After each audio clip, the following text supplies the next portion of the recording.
Welcome to Samba Samba. Enjoy the video. You start by signing into the Meraki Dashboard with your organization account and completing 2FA for security. Once logged in, claim devices using serial numbers or your order number to add them to the correct organization. Then create a network and set the time zone, network name, and any basic VLAN you need. These initial steps let the dashboard recognize hardware and apply policies. Make sure devices show as pending so you can begin provisioning immediately.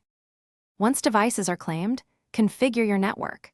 Create SSIDs with WPA2/WPA3, set DHCP scopes, and choose whether to use group policies or templates. Apply firewall rules and content filters, and set up site-to-site VPN or client VPN as required. Make DHCP reservations for servers and printers to avoid IP conflicts. Also schedule firmware upgrades and enable email or SMS alerts so you finalize by validating connectivity.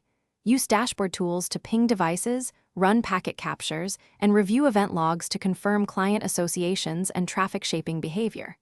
Verify device status, licenses, and that firmware matched your schedule.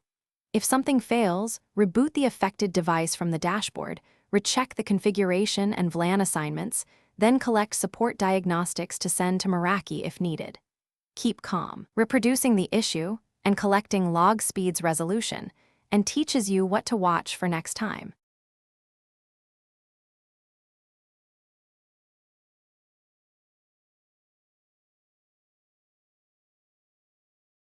Thanks for watching.